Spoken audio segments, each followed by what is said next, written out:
Sweet Podcast, episode number 3, August 16th. This is Carl Brewer. Jeremy Marquin. Stephen Mears. Jason Ackerman. Frank Rini. So how are you all doing this weekend? We are going to showcase the beer of the week. Jeremy brought over a Drake's IPA, which is pretty fucking delicious. I'm going to let him talk about it a little bit. But so far, so good. You know what? I was really torn. I had a few choices over at the Bevmo in Bakersfield. I was choosing between 3 different Drakes. One was a pale ale, one was an IPA, and then one was an amber. I went ahead and opted to the IPA because I know that all of us are like IPA buffs, and plus it was the most expensive on the rack. Drinking a little bit of it, and I'm looking at their website right now, and I'm going to totally agree with it. It has aromas of pine needles and grapefruit. So when I drink this, and it's a little dry, it's pretty dry, and it has that nice hop bite that all IPAs really have. It's definitely pretty hoppy. One of the things that was funny, and I'll bring this up, is Jeremy is like fucking texting me, right, about, hey, what IPA should I bring? And I remembered back to the story of Frank bringing horchata beer, because we're going to do it, just so you guys know, we're going to be doing like a rotating weekly thing where someone has to pick out a beer, including Steven, he's not a beer drinker. So I'm really excited to see what fucking shitty beer he's going to bring me on that week, you know? But it's funny because like everyone's a little tense, you know? Everyone's like, I don't want to bring something that sucks. I want to bring something that's good. I want to impress my peers, you know? And I think I'm not going to have a problem. I'm going to pick a good beer. Jason has a good palate. Jeremy has a good palate too. Jeremy's an IPA drinker. Frank, we'll see what happens with that one. You guys like Mike's Hard Lemonade? Yeah. How about some of that bones? If any of you guys ever are fortunate enough to be invited to my house to watch some UFC at my place, which is a good time, and you want to know what beer to bring, just bring Sierra Nevada Pale Ale. That will always do the trick. Don't bring over like a fruity beer. Don't bring over an apple cider. Don't bring over the gimmicky seasonal shit. Please. And don't bring over Corona. Tastes like a Christmas tree or like a... Seriously, that horchata beer, if you guys ever get the chance to try it, I would suggest trying it just so you know how shitty it is. Just so you know what we're talking about. So you have a frame of reference for what 0 is on the scale of 1 to 10? See, and that's the thing, is like no one can do worse than Frank at this point. It's Frank, then 1. Yeah. I just want to know what his thoughts were running through his head when he saw a seasonal box that had 3 different types of gimmicky beers in it. You know what? This would be a great idea. The guys will love me. You know what was even more funny about it was that they were hot. He got them at Costco. I was about to say, were you like wandering the halls at Costco when you made this decision? I'm sorry, it was actually Sam's Club, but he brings them over hot, and then I'm like, what am I going to do with these shitty hot beers? You know what I mean? I'm just like, are you kidding me? He's whacked on free samples or something. He probably got help from the associate. He's like, excuse me, can you get up on your ladder and get the top, that box that's right there on top of the pallet? It's 40 feet in the air on Costco. What? I know what the kids are going to get for Halloween in Carl's neighborhood this year. You know, they're all gone, and it's because, actually, I think Jeremy was there. We were pounding them. We were shotgunning them one night, and that night did not end well. We were playing Truth or Dare, and the dare was always, I dare you to drink another one of those shitty beers that Frank brought over. Yeah. It was pretty much like that. Well, we're for sure not getting sponsored by any of those. you know, like unless they listen to the first podcast, we didn't list the brand of that company. Oh, we didn't actually. Yeah, so we did. People that listen to the first podcast, and you know, they'll know the brand of it. But right now we didn't. So don't tell them. Don't tell them it's Blue Moon.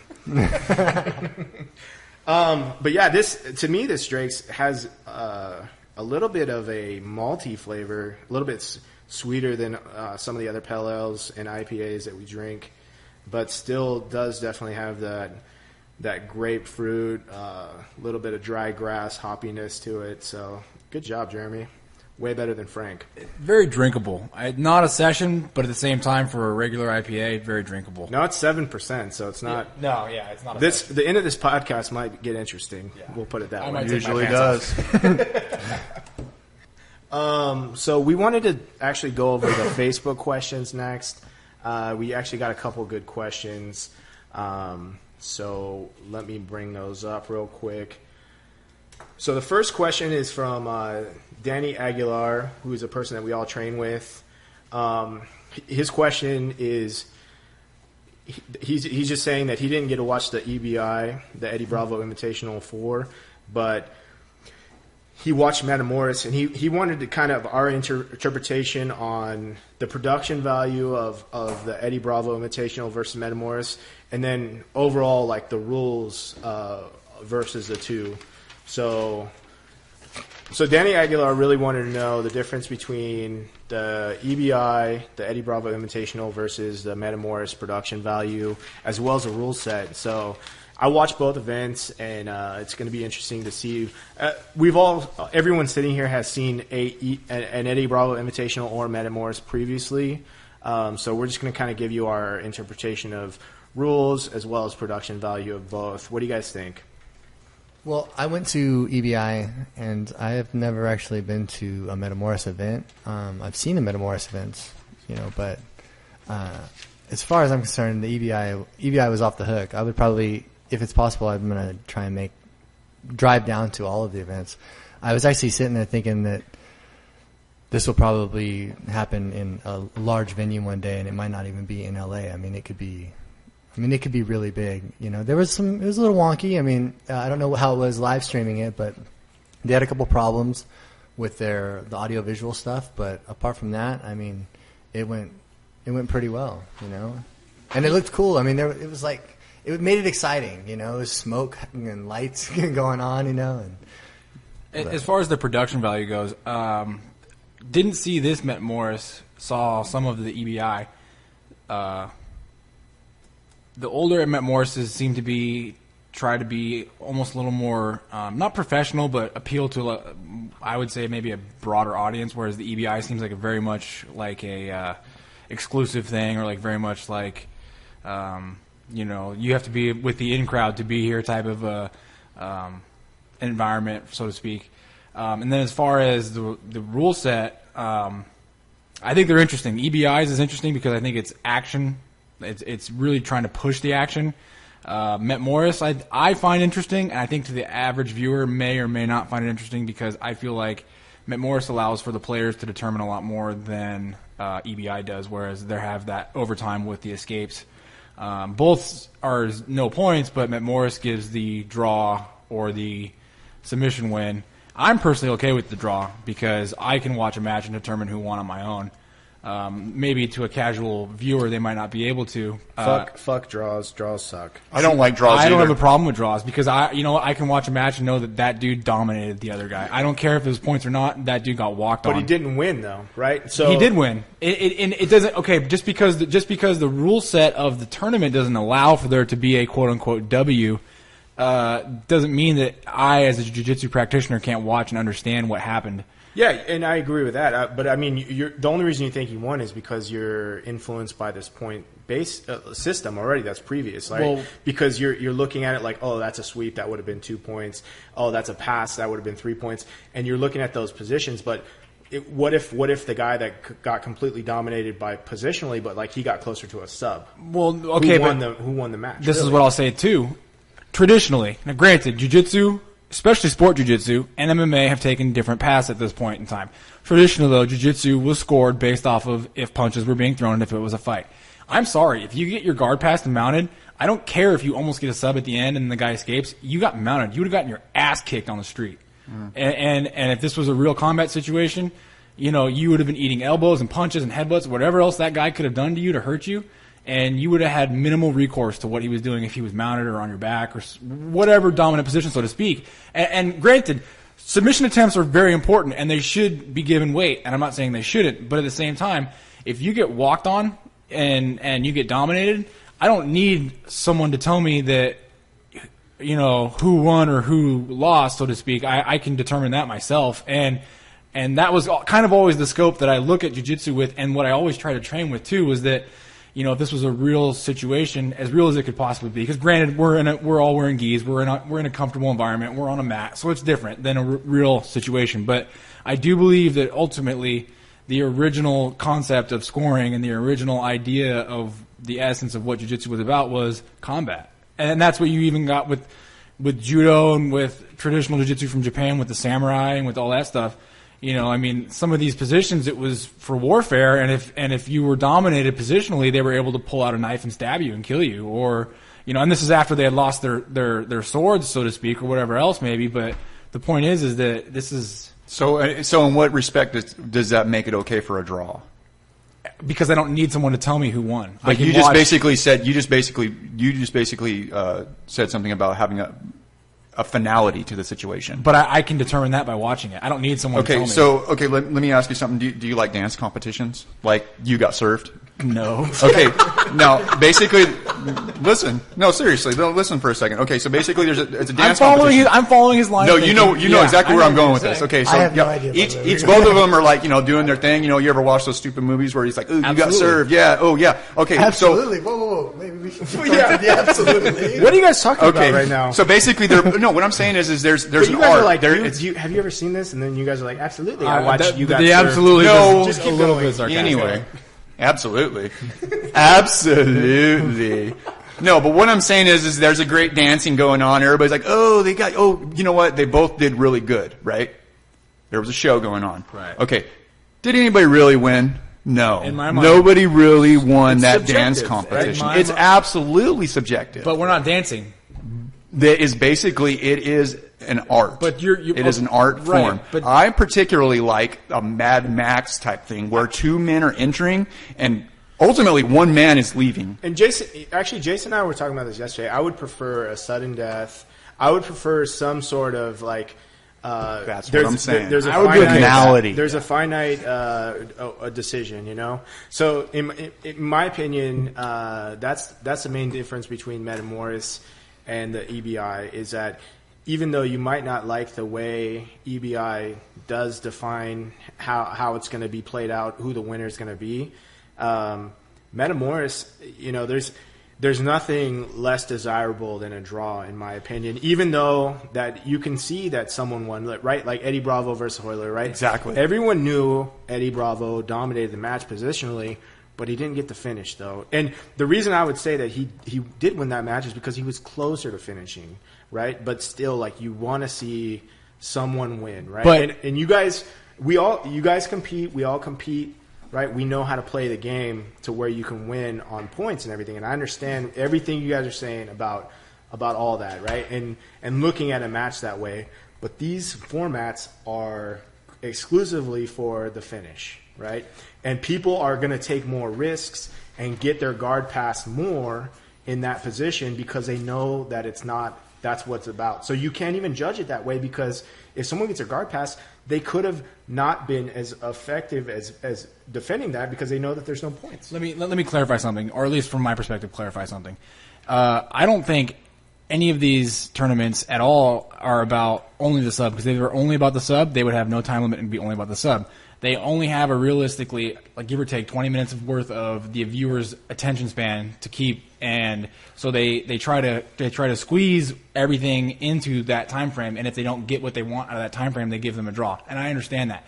But the truth of the matter is that if we were truly talking about submission only, there would be no time limits, there would be no referee interference, there would be no points. It would just be two men, truly like Jeremy was talking about, two men enter, one man leaves type of thing. And we just don't get that as far as a sporting jiu-jitsu event because. Honestly, at the higher levels, we would have hour-long matches. I've heard about back in Brazil, in the old days. It still happens in some of the all night. They just go. I think Lloyd Irvin had some closed-door matches that were hour-long matches. In MMA, Hoist Gracie fought Kazushi Sakuraba for 90 minutes. And that was in the 2000 Grand Prix. I think that the money, the automatic pay thing that Metamoris does, at least as far as I understand, that's what they do. That that doesn't necessarily give guys incentive to go for the finish, which is something that I like in EBI, where they're like, listen, you're walking into this arena and you have to fight for this money. Now, this 2-man enter, 1-man leave, unlimited time limit sounds totally interesting. But to my wife who's sitting next to me, it's not. It was a 3-hour event, and she was like, "While I'm really into this." At a certain point, but she I like started the to wane. EBI, the way that they speed up the process. It's like, hey, let's do situational here. And Steve, can you?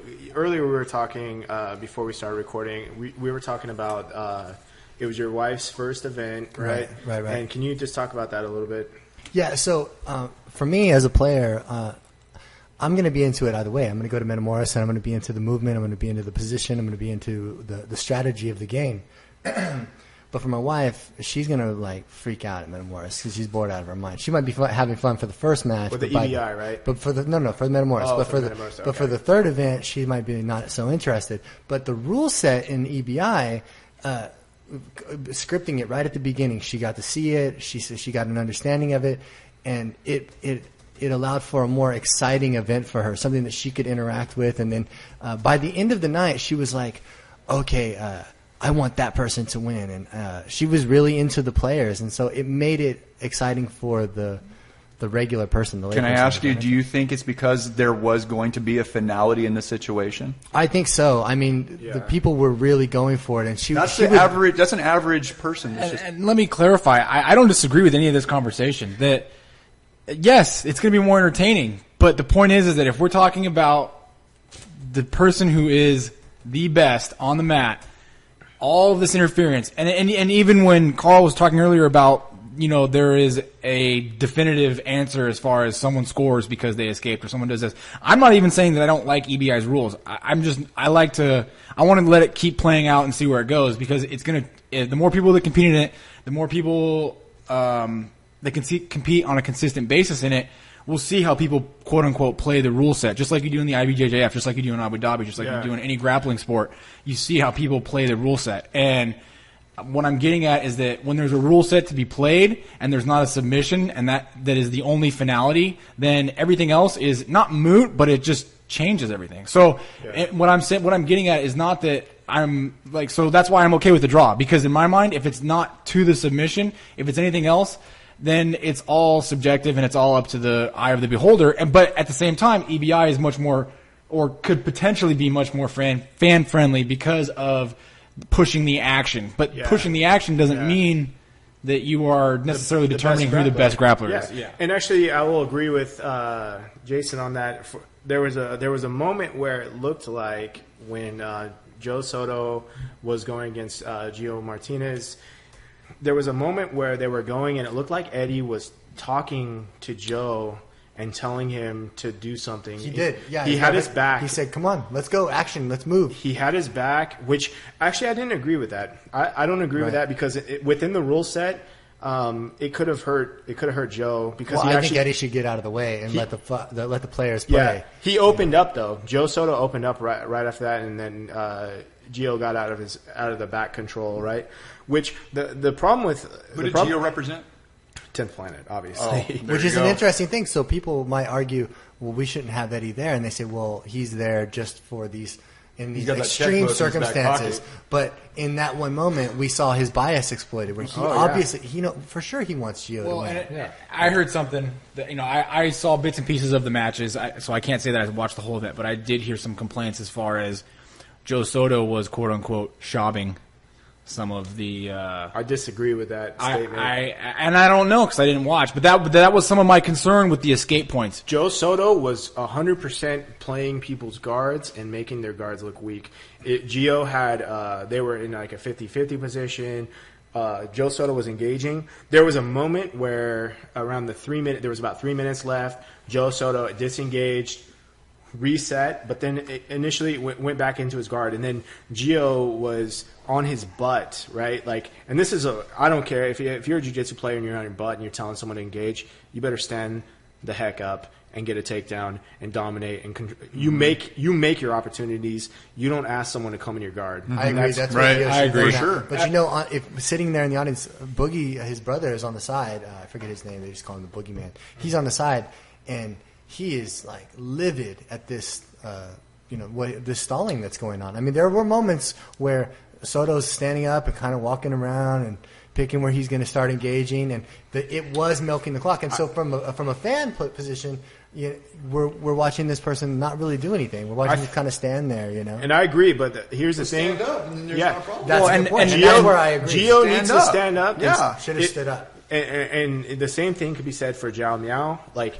if you want someone to play, I will say, Zhao played a lot more top game in this event than I've ever seen him play in any other event, and his passing looks great. His top control looked great. He has good passing. He's awesome. So, Didn't he get a full mount at one point, and Eddie gave him 4 points? That was funny. Yeah, but the thing is, though, is like, if you're a jiu-jitsu player and you want someone to play jiu-jitsu, you need to learn how to take someone down. Make them. Yeah, if Joe Soto stands up, he's a wrestler. He can take you down, and he was engaged. There was moments where Gio had heel hooks. They were in 50-50 position, like I said. So I disagree with the fact that Joe was disengaging. Let's talk about the production. I watched both events on stream, right? And even from Metamoris 1 and EBI 1 to where we're at now, Metamoris is hands down a better production. There's no question about it. Whoever's watching EBI, the sound was coming in at different levels, right? So you would have the announcers really loud, and then when they were doing the bios of the competitors, it was very low. That was how it was sitting there too. I mean, he had his Eddie just released a new Hook Thieves mix. If you follow him on SoundCloud, you can hear that thing. But which I obviously do. But that thing was like so loud. I mean, it was like reverberating in my unborn children. I'm sitting there like, gosh, man, turn this down a little bit. My wife's face was if you're gonna pay flapping in the. How much did he pay out to all the competitors? Like over 50, close to 50,000, right? There was a lot of submissions. How much does a 20,000. sound system cost? 20,000, Right? But then didn't the guys even that win No. You get your match, and then all that does is say, okay, when you get to the end, you get the money. Okay. So Eddie Cummings gets $20,000. Maybe because he makes it all the way to the end with submissions all the way there. He should reduce that maybe to 15 and then get some better sound production. I'm just saying, But this is his 4th event, and I was giving him a pass. Like there was one point where Metamoris, their first event was awesome. The production value was awesome. The camera angles were awesome. Do you think they have a little bit more experience in it, though? then maybe more money Probably to start with. I don't know if they have more money. Let's be realistic, guys. This is jiu-jitsu.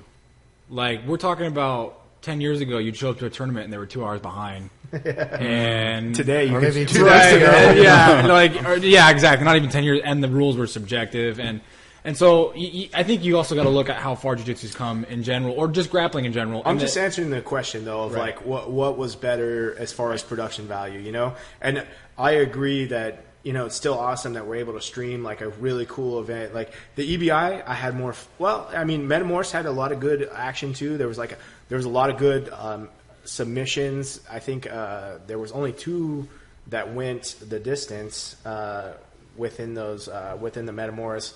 I think it was like Jeff Curran. There was 3, I thought. No, I think just 2. I think it was just AJ and Carl Parisian, and then Oh, you're talking about with finishes? Jeff Curran. No, the other 3. So there was 5 matches total. The other 3 all got subs. Right, 3 got yes. So there was 3 subs, and then only 2 decisions. And Carl actually got some really bad resets, like on the break from the referee. He had like some good positions, and when they would reset it, he wasn't getting the best reset on that. And AJ was acting kind of like a prima donna. Actually, I didn't really like the way his attitude was when he was competing. It wasn't he seemed Metamoris? Yeah, he seemed like he was almost saying like Caro wasn't engaging, but he was engaging the whole time. The whole entire time, and he would push him, almost fall off the ring. He fell off the ring one time. Whoa. He pushed him before, he almost fell off the ring. They caught him. But yeah, he was just being a total. As far as production, to go back to the experience there, when the match is going on, the next match is cued, and the players are sitting on. I don't know if you could see this from home, but they're sitting on their the those little podium. pedestals almost. Yeah, And you knew, whoa, they're about to go on. So at any moment they're walking on. So there's no delay, you know. And so what that does is there's no break. It's smoothly. 3 hours of nonstop jiu-jitsu. And think about maybe this. Maybe it's good, maybe it's bad. How is that's the same as it is when we go on pretty much all the tournaments we compete in. Yeah. You sit mat side when you're about to go on. You're on deck, literally. Like you're sitting mat side waiting to get up. Definitely the EBI had that going. Like there was no breaks or anything. I don't know if it has it going though. I'm not trying to interrupt. No, my wife was like, I could use a minute. Like if he could have started, her complaint was he could have started an hour earlier. She wanted intermission. She said that. She's like, I could have used a 15-minute intermission. Yeah. And I was like, well, yeah, 15-minute intermission, sell some merch or something, you know?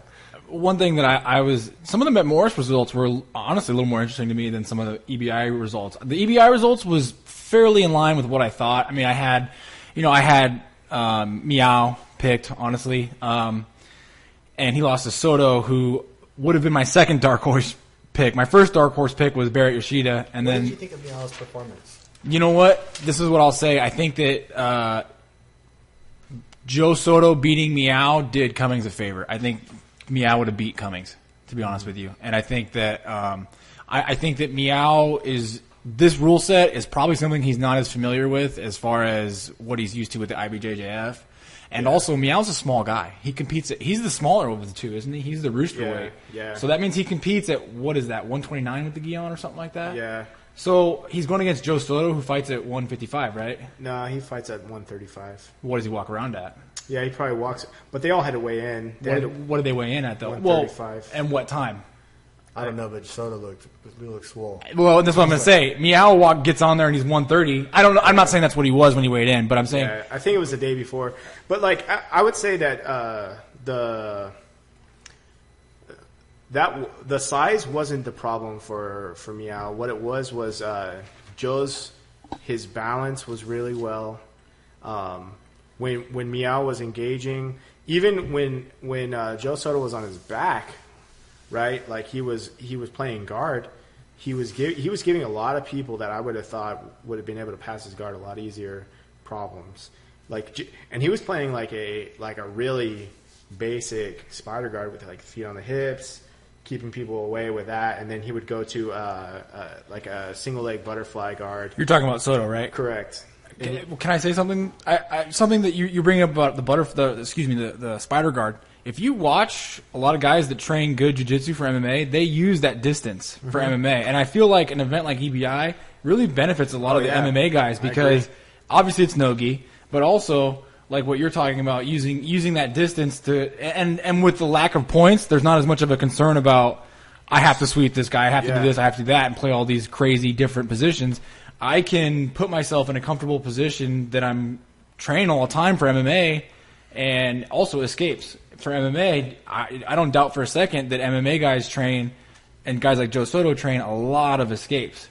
And for the escapes to be the points in overtime or the deciding factor in overtime, that almost benefits some of these guys. Because I'll say I think MMA guys have really good sub defense because that's what they're not concerned about scoring points per se. They're concerned about not getting submitted. So I think MMA guys train a lot of sub defense, even things that you would characterize as unique or not they wouldn't fall in the standard line of escapes, but they do what they can to escape because ultimately all they care about is not getting subbed and then proceeding to drop bombs from the guard or drop bombs from wherever else. No, definitely his leg defense, his heel hook defense, his straight angle defense looked really good. But yeah, for back to the Metamoris, I know you were kind of surprised about the Josh Hinger Steven Martinez match, and Steven Martinez dropped cleanly for a double leg right off the bat, took Josh Hinger down, and then Josh Hinger went for a sweep. But it looked like Steven Martinez baited him with the sweep and went for a nice guillotine and caught it pretty clean as well. And not to discredit Martinez, I'm not saying that he's not a tough guy himself, but I've seen Hinger. I mean, Hinger submitted the guy who took second at the Worlds at middleweight this year. Granted, it was in the gi, and this is no gi, but I don't. Hinger trains at Atos. He trains with Galval and those guys. He's got to be. He's training with top shelf guys there, and the fact that he's able to beat some of the highest level of jiu-jitsu in tournaments, I was a little surprised that Martinez beat him just because of the people that I've seen Hinger beat. I thought that Hinger would probably walk away from that with the W. And I was also surprised with the Evandro Nunez match because Nunez, I believe he took third at Pan Am's, and he's a tough dude, and he is definitely a killer. He goes for the sub, and he lost to a very tough guy from Atos. He's actually a brown belt. Yeah, he's a brown belt. Moku, dominated the entire match. So you're talking about domination of, getting his guard passed, being on his back. He was on his back. Nunez was on his back the whole time, and then he got him at the very end. What sub did he get him with? It was a triangle from the back, basically. Reverse triangle, right, but it was right. like an arm bar, though. Right. That was more of an arm bar. Well, right, but his feet were locked with the triangle. Yeah, it was like the SP position that Matt teaches. It's becoming a more popular submission. You saw Keenan use it against Dean Lister, I think, and you're seeing it happen in a lot more tournaments. I think some of these submissions from the back and some of these submissions from Turtle are going to become more popular, especially something like that. Yeah, I agree. So I think that's a good recap of the EBI as well as the Metamoris. Both are good events, and I would recommend if you're a jiu-jitsu player, you should definitely be watching both these events because they're both entertaining, both fun to watch. So I think, they're good for jiu-jitsu. Yeah, that's one thing that was sitting there. I was like, this is great for the sport. It gets more people involved in it. Young kids might watch it and they're like, this might be a route I'd like to go. And you're bringing up a great point, Steve, that I want to touch on actually. So there's a lot of hate on Metamoris right now. A lot of people are not wanting to watch Metamoris because some of the comments that Halleck made towards women's jiu-jitsu, right? Which could have been taken out of context. I'm not really sure, but there were women on the last Metamoris match, and it was one of the more exciting matches, finished by sub as well. But I think the hate towards Metamoris, it might come a little unwarranted because if you own a private business, right, which what Metamoris is, trying to promote jiu-jitsu, I think you have to be smart about how you promote it yourself. So if he's the owner, he has to make what decisions he makes for the best of his company. I know IBJJF Pro League, they just released the new information where the men and women on the pro tournaments are going to be paid equally, right? And there's been some kickback on that because I think Kaio Terra's brother, what's his name, Kim Terra, right? Kim Terra brought up. He said, "It's ridiculous that women are going to be paid equally." I'm all for the equality of the sport and everything. The thing is, though, is that women's jiu-jitsu is a lot younger and there's a lot less competitors. So I think that they should maybe try some scale, where maybe they talk about the amount of competitors, even the heavier weights and everything in men's divisions, have less competitors. So I think if you have to go 6 or 7 matches to get a gold medal compared to 3 matches or 1 match or 2 matches, I think that you should be compensated accordingly, whether it's men or women. So I think that was what Kim Terra was talking about, really, was the amount of matches that might be involved with taking the gold medal at that level. So if they did some type of system where it was based off, okay, we have this amount of money, a pool, right, of money, 20,000, 30,000, however much money it is, and they base it off of the amount of competitors within each division and do something that is kind of a sliding scale like that, I think that would be more equitable towards everyone. So what do you guys think about that? I think basically he has a product, and Halleck, he has a product, and he wants to sell it. He's trying to think of the best interest of his viewership, and what he feels is how he feels. If you don't want to buy it, then you don't have to buy it. Well, what do you think about the Kim Terra statements and what I was just talking about, maybe having a sliding scale on where the more matches you have, the more money you make? I think that basically if there's going to be 100 people, let's just say you have to beat 100 people, okay, and then say you have to beat 10 people. I mean, it's obviously going to be harder to beat 100 people. I think so. Right. Yeah. So don't you, like you said, you should be compensated, whether it's a female or a male. I agree with that. But it's going to be so much. Think about the higher the pyramid goes, the level of competition is just going to be much more intense. Yeah. If there's only 10 people, I don't care if it's a man or a woman, the level of competition is not going to exceed what the actual people that there's 100 in. No, I agree. Well, I kind of agree with that. If there's in the lighter weights, even in jiu-jitsu black belt adult level, in the lighter weights, there's typically more competitors than the heavier weights, right? And I think that they, based off the amount of work that they have to do to get through that, there should be some sort of compensation based off that. Even though when a guy like Buchecha goes on the mats, that's what people really want to see. Right? Yeah, but Buchecha is proven. He has went. Let me say something too.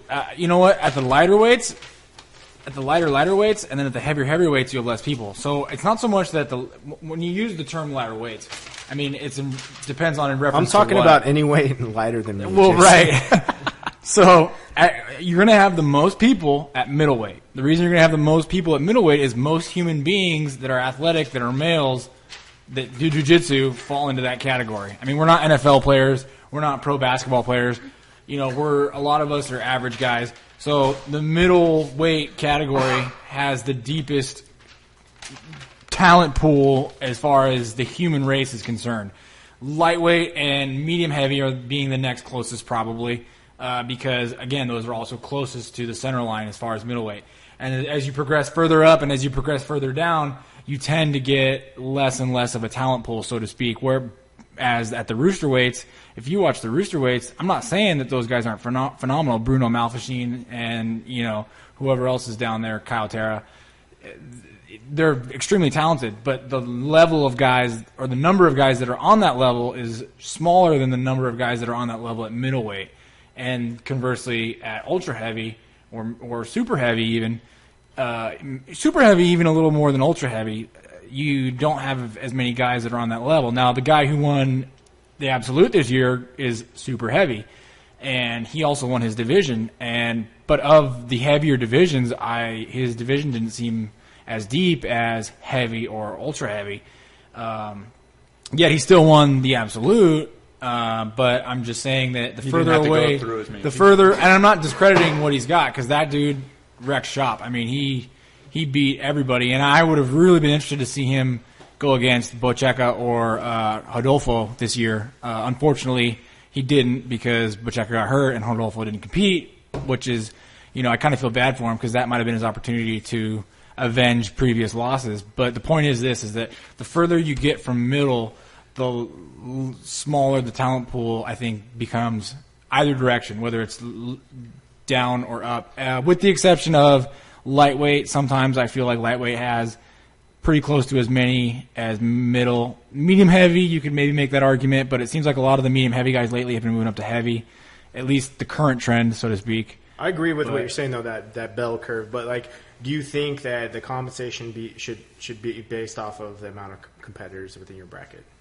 So now we're talking about financially paying competitors. Well, yeah, what we were talking about was the IBJJF Pro League, how they just announced how they're going to be setting the pay scales equal for men and women based off of the black belt adult categories. So if you win in any of those categories, you're going to be compensated accordingly. And what I was talking about was maybe to make it more equitable would be to base it off the amount of matches you have and the amount of competition you have within that respective bracket. I don't necessarily disagree. But at the same time, what we're talking about, I don't think will happen. I don't think it'll happen either. Yeah, I mean, but what I'm saying is like there's a discrepancy among male jiu-jitsu athletes thinking that women jiu-jitsu athletes should not make as much because they don't have as much competition. But would the answer be to make it based off the amount of competitors within your bracket? And my answer to that is, if I'm being fair, probably. But if you're asking me, no, because I'm heavier, so there's going to be less guys in my bracket. No, yeah, right. I mean, like for the good, utilitarian stance for the good of the sport, is that the right thing to do? Potentially, but as someone that's new to sport, Steve, what do you think about that? I don't know if I really have an opinion. I don't really compete, and it's hard for me to really weigh in. What about on it, too much? What about this? Just kind of throwing this out there. I'm not sure if this is something you can. Was that really safe? that was about tiptoeing around the daisies as much as you could. Yeah. That was like the most pussy statement I think I've heard. So if I think I should be paid for everything that I do. Oh, did I show up to the event? Pay me. Did I leave the event and pay me? Did I take a crap? Pay me. But okay, so what about in other pro sports? So if a team that is a wild card beats the number 1 or number 2 seed and makes it to the Super Bowl, should the team that was the number 1 seed that beats the wild card be paid less because they beat the wild card? It's different though because it's team sport. So right, I know I'm not disagreeing with you, and maybe it's not a great analogy, but I'm just kind of throwing that out there. That just because I'm gonna go further and say that it was a horrible analogy. Well, you might be right. because there even you see the inequity among teams, even right. Like you see like certain people that are worth more being compensated more, right? On one team. But you can't use that. Now you can't use my analogy if it's a bad analogy for your analogy, because your analogy is about team sports, and certain players on certain teams and certain positions on certain teams do more for the team than the rest of the team. So, exactly. So the whole analogy has to be scrapped. What I'm saying though is that to make things equitable, you might have to pay people based off the amount they're doing. And that is what happens within team sports. Like if you have a star player that does more and contributes more, they're compensated more. In jiu-jitsu, if you are in a tournament situation and you have to work more and work harder to get to that goal, you should be compensated Is more. jiu-jitsu a combat sport? Yes. Okay. Pro boxing. So pro boxing, heavyweights. Who makes the big bucks? Usually either heavyweights or Floyd Mayweather, obviously. But this is what I'm getting at, is that if Bocheca is the number 1 draw for that tournament and he has 2 matches to make it to the finals and he wins both matches, and then let's say it's somebody who like okay, do you guys know who Vitor Olivera is? Mm-hmm. He's very good, but I wouldn't say that he's as famous as Bocheca by any stretch of the imagination. Now let's say he has 4 fights to the finals and he makes it to the finals and wins. But Bocheca is the draw because everyone recognizes Bocheca's name and everyone knows who Bocheca is and everyone loves Bocheca. Vitor Olivera is a stud. There's no doubt about that. And he earned every inch of that medal. But Bocheca is who brought the fans and who brought the money coming into the event. So who gets more? Yeah, I don't know, and the reason is because of the tournament format. You know, like in prize fighting, like you're talking about, it's one match. And the contracts are negotiated back and forth before the fight. But this is based off of they're trying to create a market where it's a tournament format, and in that tournament format, the person wins. So wait. But the thing is though is that when we're talking about money coming in versus money going out, the person who brings in more money walks away with more money because they brought in more monty. Yeah, Don't you think that I agree with in you. a situation like that, like since this person is famous and they walk in with more fans, then obviously a purse is nice, but maybe they should be allowed to have promotions on their gi or like. And they do. Or like, to like a high level where I don't. Yeah, I don't they really do. know. Oh, okay. Go ahead, Jeremy. Okay, so I'm going to touch on something that Jason said right now, and I'm going to say from a personal aspect, and I mean, I totally love jiu-jitsu. I love the sport of jiu-jitsu, and I'm absolutely intrigued with particular players. I'll name a few of them, and I'll tell you a few that I'm not really like interested in. And I would do a pay-per-view with anything that's like a very an interesting fight of whatever. But I'm going to name Buchecha, Keenan, Leandro Lowe, basically middle to heavy. I'm not really Gary Tonin. Gary Tonin, of course, but like maybe Meow, but then. There's other people that are actually, and it's all middle to like super heavy. Faria would absolutely be, intrigued by to see an actual super fight with him and him, so all of those people I'm personally going to pay for. Mm-hmm. Okay. The people that I'm not going to pay for are the people that I'm just going to go, I'm interested in, but I'm going to wait to go look on Facebook and say, oh, okay, Mackenzie Dern won, what's her name? Gabby Garcia won. I'm interested in the fight, but I do not really care how the fight went down. I don't know if that's Well, I think that's because in women's jiu-jitsu though they're more interested in the women jiu-jitsu players. You know, like Nicole, she'll talk to me about jiu-jitsu players that I don't even know. You know, so But is Nicole going to pay for those? Well, I would pay for it. Okay. But what I'm saying is she going to be interested to watch that fight so that you would have to pay for it? Well, I'm not sure. And I don't know if in IBJJF, even though there are revenues based off of streaming, I'm not sure that any of that goes to the competitors. You know what I mean? So I understand your point, and I agree with that. And maybe that's something that would be nice, for the top competitors, like Jason was saying, to negotiate in their contract. Hey, maybe I get 2% of the revenue from this stream. You know, so I think that would probably be a good negotiating tool. Hey, I'm bringing in this many fans. I think I should get 2% of Budo's revenue stream. And Frank just brought up a good point. We should ask what our fans think of this. You know, this is a good topic. If you guys want to continue the conversation, tell us what you think on our Facebook page. Yeah, because it's kind of an ongoing. This is an ongoing issue, and it's something that I'm absolutely. sure everybody has an opinion on. And probably a better opinion than me, obviously. Yeah, if you're gonna say.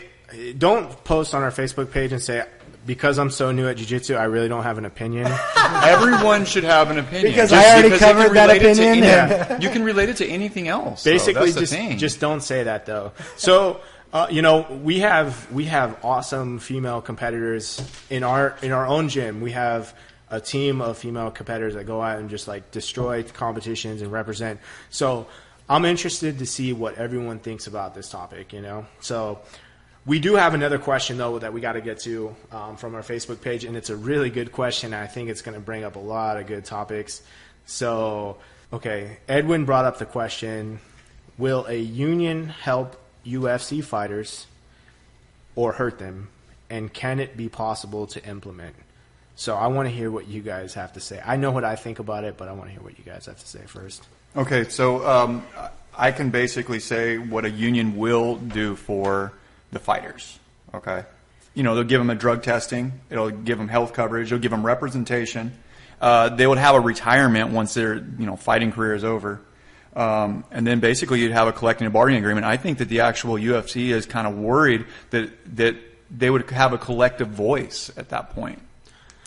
I agree with Jeremy. So here's my thoughts on it, is that UFC is making, the owners, they're making a ton of money, which they should. Let me first say that they're the ones that invested. They're the ones that took the steps. They're the ones that have created this monster market for MMA, and they've kind of set the bar. They are the premier league in MMA, right? Everyone that's fighting, despite what they say, they want to fight the UFC. They want to fight the best, because every UFC fighter or every MMA fighter, they believe they're the best. Every fighter I've ever met thinks they're the best. Every one of them. Every single person thinks they're the best. They want to fight against the best. But do I think a union will help UFC fighters?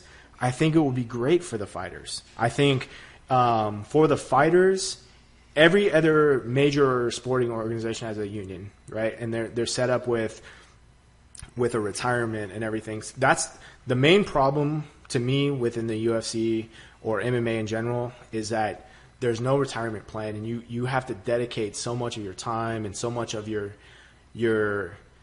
prime life, right? The prime period of your life to make money. You're dedicating it to a sporting event that takes away and actually can be debilitating, So the only other one I think that doesn't have is the boxing. They don't have they don't have a union, and you kind of see what's happening with boxers right now, you see that they're having all these troubles, all these medical problems. A lot of them are ending up with like Muhammad Ali with Parkinson's, a really severe stage of Parkinson's. So do I think it'll help the fighters? Yes. Do I think it's implementable? 100%. Do I think UFC is trying to make the steps where it doesn't happen? I do. I think they gave the guys health insurance, right? But the pay is so inequitable that it's disgusting. Does it need to be? Does it need to be a UFC union, or would it be like an MMA union? It should be an MMA union. International It should be an MMA It's not going to be union. a UFC union. I think it would be an MMA union. And I think that will bring up the quality of the smaller events too. And what I'm, just to leapfrog of what Carl was saying, I 100% agree. Every other major pro sport has it. And although we're a combat sport and we might, have some very small similarities to boxing, look at where boxing's at.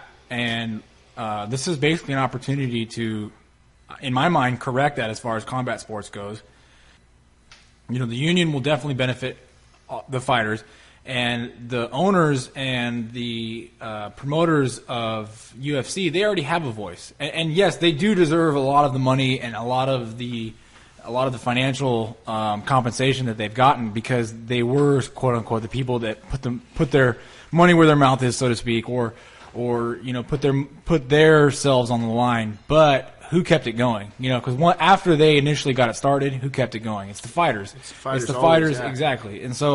And I feel like the fighters should be fairly treated and fairly compensated for doing that as a collective whole.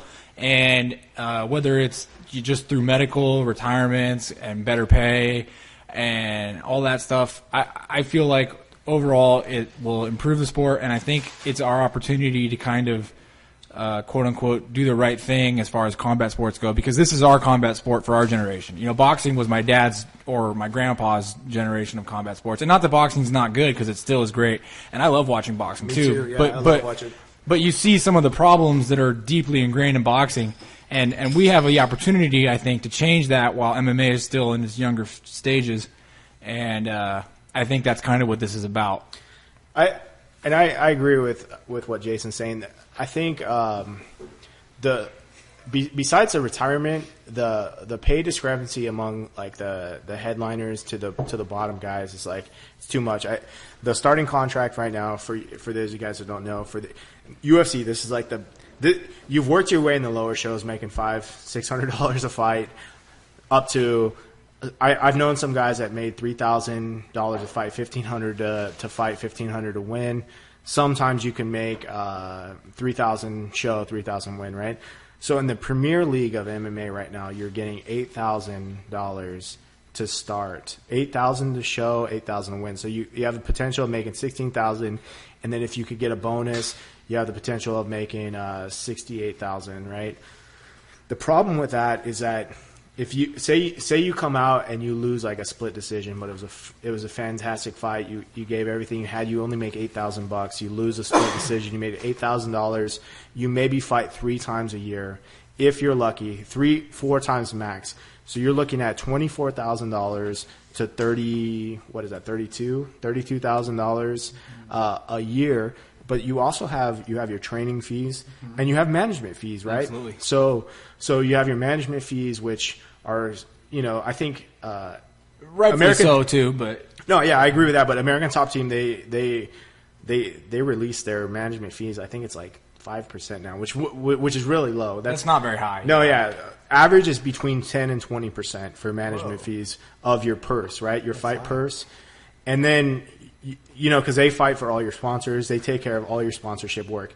Before the Reebok deal, They fight for the Reebok deal. Before the Reebok deal, maybe that was worth it because Brendan Schaub had mentioned on one of his podcasts that he would expect over 6 figures just in sponsorship money per fight, right? So he was getting on top of his he was a seasoned fighter. He was getting close to 20 to show, 20 to win. So he had potential to win $40,000 plus $80,000 in sponsorship money. Now this new Reebok deal is really deterring the younger fighters because I think they're only getting like $1,500 to start. Yeah, that's right. Terrible. So you're limiting their potential. Maybe a new fighter is going to not get $100,000 like Brendan Schaub, but maybe they get $20,000, right? Is there a way to make it a flat rate, like through the union? I mean, obviously there's always a way, but could you make a flat rate monthly? Say, yeah, you make $3,000 a month. That's a collective bargaining agreement, basically. And how much you make. I think that here's what I think. I think you should, this might be a good starting point with a union, is that all fighters at least get the poverty wages of an American, right? Of an American family, or if you're single, you get that poverty wage. So maybe it's like $24,000 a year. You get that no matter what. That's the cost of living, basically. Then, it would exactly. Be analysis. And then right? whatever else you make from your fights, that is based off of your performance rate. That's a merit-based system. So I think that might be a good thing. Well, and kind of continuing on what Carl's talking about, is this the stuff we're talking about will also benefit MMA in general. And even though the UFC seems very apprehensive to allow this union to happen, I kind of almost look at it like they're hamstringing themselves, because if they allow this to happen and they allow the fighters to be treated better and they allow it to be a more marketable and a more reasonable thing for adult males to do, you're going to get better quality people. You're going to start to draw people away from other pro sports, from other pro athletic endeavors, because it'll be worth it. It makes it worth it, if you're not living, this crazy struggling lifestyle of fighting for sponsors and then, barely being able to pay your bills and being in debt and owing money to your trainers and owing, the stuff that you hear about. If you make it something where it's, somewhat reasonable for people to do, you're going to get better quality athletes. What are the cons? So we've outlined a bunch of the pros, and it sounds totally persuasive. But are there cons to the union? I think the cons are that you could have, if the fighters came together before an event, right? You would have canceled. You could have canceled events, right? Like strikes, which would be detrimental to the fans. So like if maybe fighters were in negotiations and UFC didn't want to budge, they could cancel events, which would kind of suck. Do you think that the pool is just so huge that it's going to be really hard to unionize? I mean, there's a lot of fighters out there. There's fighters that we don't even know about just yet. Oh, for sure. But I think you have to legitimize. Maybe, to go back to Steve's question earlier, maybe it is just a UFC union. Maybe it is just maybe every. Think about an international fighters. Yeah, you got to start somewhere, and I get what you guys are saying. It's a difficult trail, but okay? Is there a difference between electricians unions, like by state and by region, Jeremy? Because Jeremy's in the electricians union for Bakersfield, right? What I'm asking is if there's a difference between regions throughout the different states and everything. Every 2 years, they have a collective bargaining agreement basically with the National Electrical Contractors Association and the International Brotherhood of Electrical Workers. Basically, if you look at it in respects to UFC, it would be the UFC versus the fighters.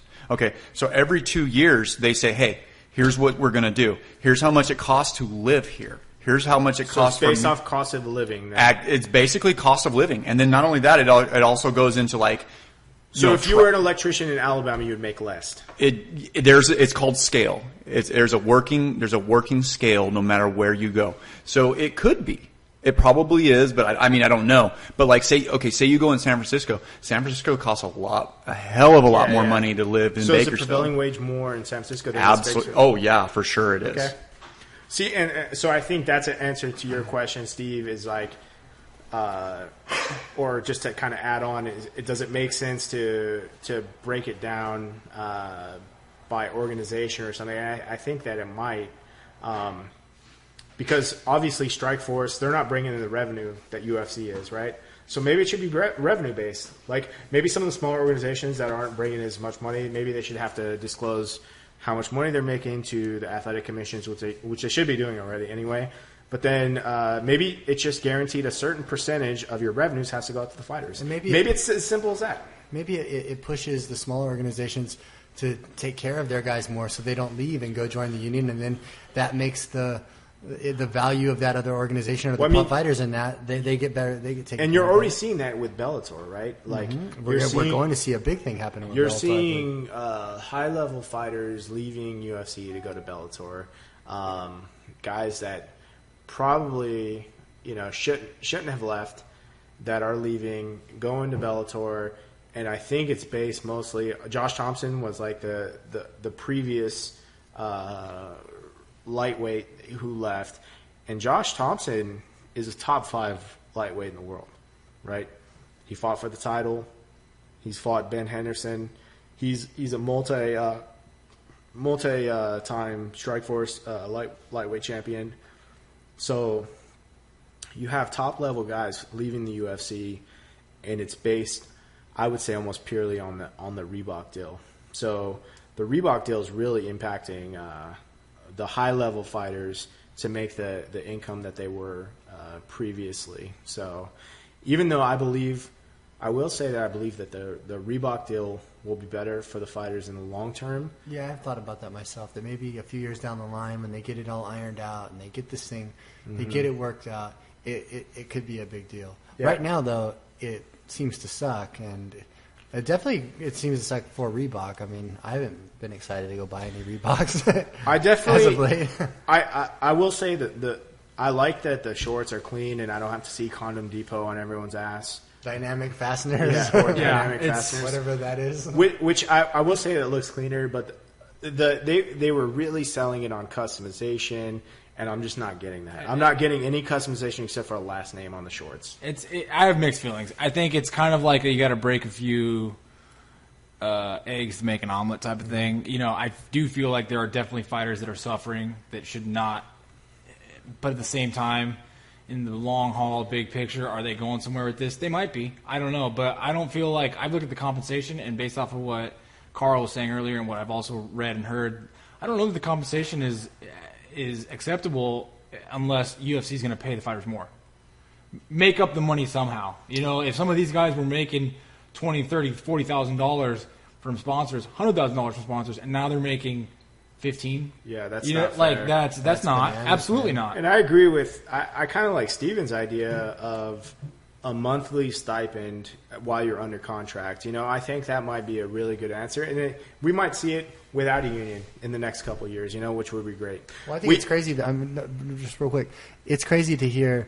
For me to sit down and watch a kid just put all of his heart out up there, and then to know, yeah, he made $2,500, and on Monday he's going to go and work on a drilling rig or something like that. I'm like, yeah. He should be able to train full time. And you see a lot of fighters like that. What about music?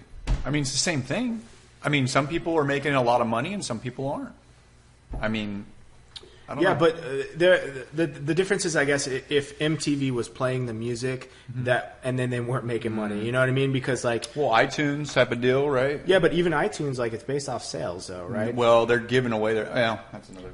But I understand what you're saying. But I'm just thinking. People in a music environment, if there was a company that was kind of utilizing them to profit and not giving them money, that would be wrong. But you don't really see that a lot, I don't think. You know, if someone uses someone's music for a commercial, there's all the copyright issues with that, and they're protected.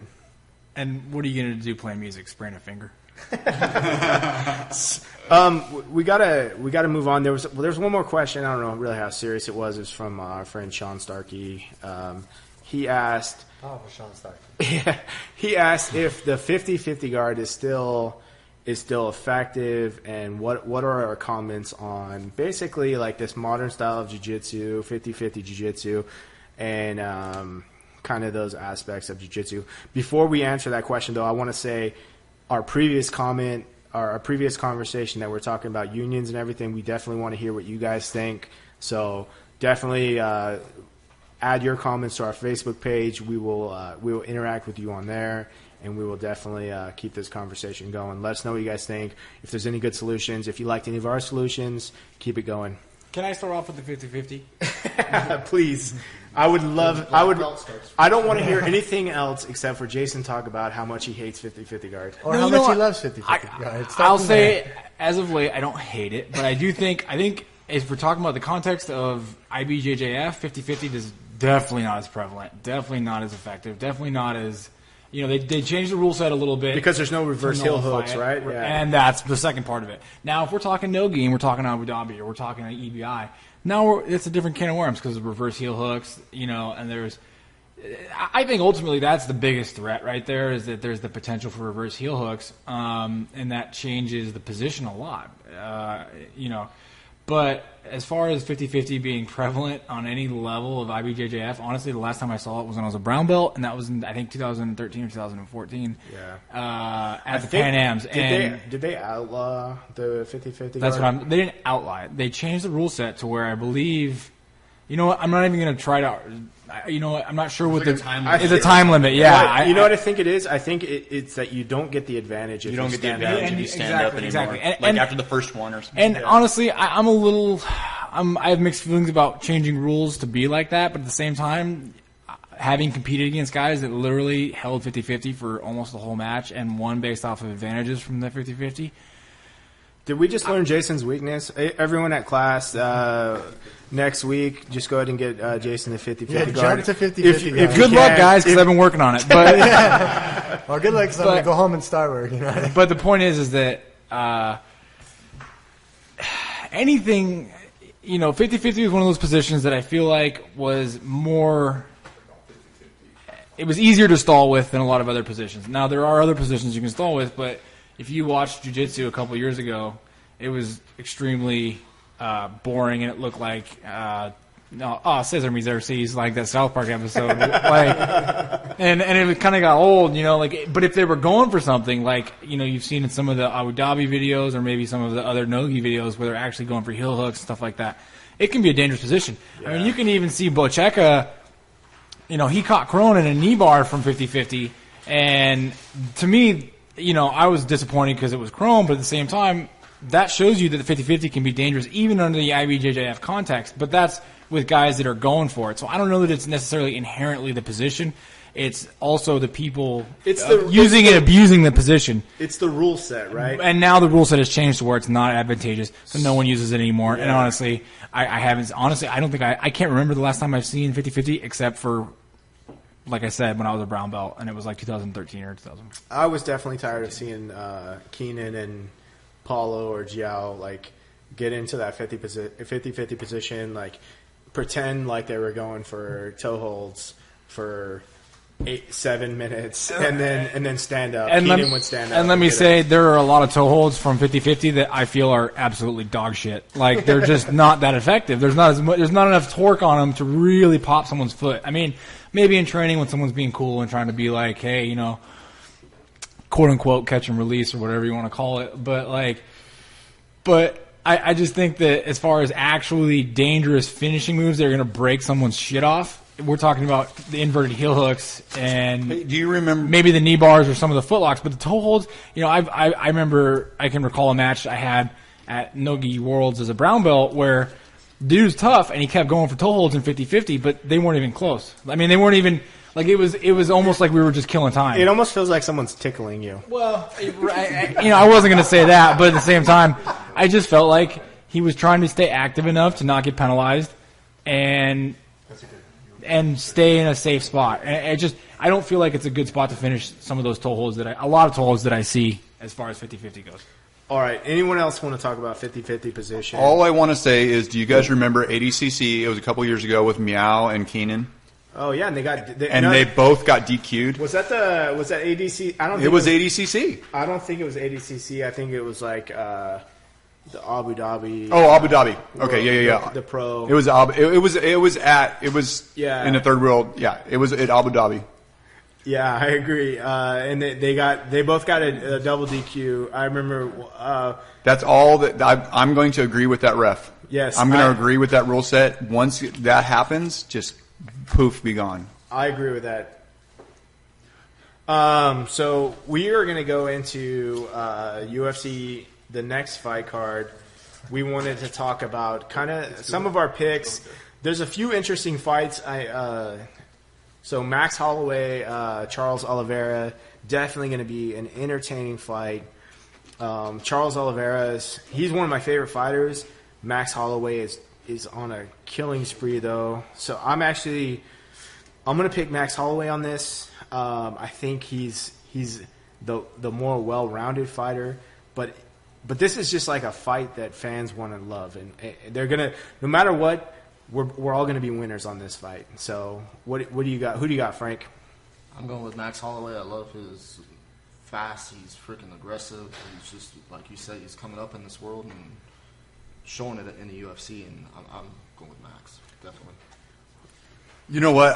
I'm really torn about this one between Max, because Max is like, you can tell that Max's like progression in the UFC has basically been like crazy good right now. But I feel like Charles Oliveira needs this fight right now. He hasn't been doing good as of late, and I'm really worried about all of these. It's kind of weird how all of these Brazilians. Yeah, Charles Oliveira is up and down, but he's super stud though. You know. No, I'm not saying he's not good, but what I'm saying is like as of late, it just seems like he's not. Who did he fight last? I can't remember, but it just seems like he lost his last fight. I think he won his last fight. I was going to say, I think he's been on a win streak lately, hasn't he? At 145, he's doing really good. I know Jeremy picked Oliveira. I did pick Oliveira. I did. Steven, who you got? Right now we've got Charles, we got Max at 2.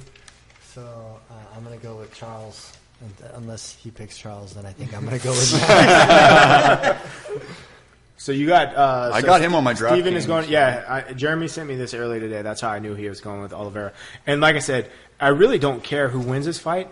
I believe that Charles Oliveira is a tough guy, and it's going to be a really, really good fight. So I was going to go with Charles Oliveira. All right. Okay, so I'm switching to Max on this. All right, so we got our picks for the first fight. Jason, you want to talk about the second fight? Neil Magny and Eric Silva. Both are tough guys. Both seem like they've been on the upswing, minus Neil Magny's recent loss. And Neil Magny took this fight on short notice. Honestly, that's why I'm rooting for him. I mean, you know what? He had a tough match with Maia, and Maia's a stud, and he just stepped up to the plate and filled in for who dropped out? Somebody got hurt. I already forgot who it was. Who was he supposed to be fighting? He's supposed to be fighting somebody else. Eric Silva. Yeah. But I can't remember. But I got respect for someone that steps up that quick to try to redeem themselves. And, obviously he's trying to toe the company line and get in there and have a good fight. And Eric Silva's been entertaining. He's beat the piss out of some guys. I don't know how high the level of how high the level of competition has been. Oh yeah, I was supposed to fight Rick Story. So I agree with Jason. I'm rooting for Neil Magny, and the thing is with Eric Silva is that I think he takes too many risks, and I think it's his lack of I don't think he's matured as the best fighter he's going to be yet. And I know he's going to be a great fighter at some point in his career, but I think he takes too many risks at this point. I think Neil's going to be able to take advantage of those. He's definitely – Eric Silva is not the ground player that Damian Maia is. And I'm looking at Neil Magny to come back. He didn't take a lot of damage in the Damian Maia fight. I don't even think he got – he maybe took about 3 or 4 strikes the whole fight, and Damian Maia subbed him. So I'm actually looking forward to this fight. I think Neil Magny is going to come out hungry. He was on a 5-fight win streak before he lost to Damian Maia. So I'm expecting a really great fight. What do you think, Frank? I think Silva's going to take this one. I think he's just more aggressive and just faster than Neil is. So, yeah, definitely Silva for me. I'm taking Eric Silva as well. Yeah, I'll take Eric Silva also. I think everybody listening should know that I watch as many of these fights as I can, which is most of them, and I do not remember anybody's name. So, basically, that's Steve's. Like when it's you see the prescription commercial on TV. It's like, oh, you experience memory loss. I'm just gonna make one up. It's like Unexa. It's so great for your eyebrow growth. It's gonna make your eyebrows grow so beautifully. They're gonna be so dark and thick for you ladies. Then you're gonna be able to pluck them as much as you want. You're gonna have beautiful eyebrows. May cause fucking genital herpes, warts, fucking your butthole to explode, blah blah blah, all this bullshit.